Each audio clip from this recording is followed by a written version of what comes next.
দেখি দেখি দেখি আরজি করে রায় নিয়ে, কিন্তু আমি যেহেতু হেরিতে ছিলাম বলে আমি ডিটেলসটা এখনো শুনিনি। তো আপনাদের কাছ থেকে শুনলাম যে এটা নাকি যাবজ্জীবন দেওয়া হয়েছে। এটা আপনাদের কাছ থেকেই প্রথমে শুনলাম। আমার রিয়াকশন ইজ ভেরি ক্লিয়ার। আমরা প্রথম দিন থেকেই ফাঁসির দাবি করে এসেছিলাম এবং আজকেও আমরা সেই দাবিতে অটুট আছি। কিন্তু আদালতের রায় ন্যাচারালি এখন সবাই মিলে কি বলবেন আমি জানি না, বাট আমার কথা আমি বলতে পারি বা আমার দলের বক্তব্য যেটা হচ্ছে, আমরা 3টে কেসে আপনারা দেখেছেন 54 দিন থেকে 60 দিনের মধ্যে আমরা ফাঁসি অর্ডার করিয়ে দিয়েছি।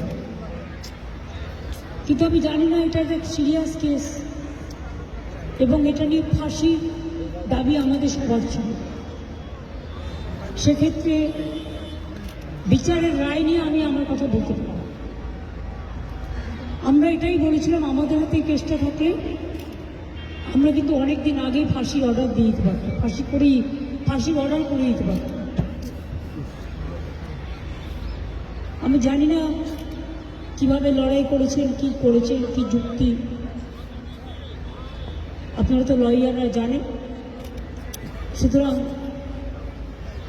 ডিটেলসটা তো আমি জানি না, ডিটেলসটা তো সিবিআই করছে এবং আমাদের হাত থেকে তো কেসটা ইচ্ছা করে কেড়ে নিয়ে চলে গেল। আমরা তো বলেছিলাম আমরা যদি করতে না পারি তাহলে আপনারা সিবিআইকে দিন, আমার কোনো আপত্তি নেই, কারণ আমরা চাই বিচার হোক। এই নরক বিচারদের চরমতম শাস্তি হওয়া উচিত। দিদি, সিবিআই তদন্তে কি কোনো ত্রুটি রয়েছে?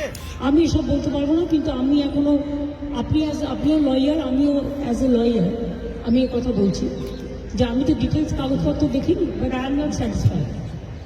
কারণ আমি ফাঁসি হলে অন্তত মনকে সান্ত্বনা দিতে পারবো। Thank you.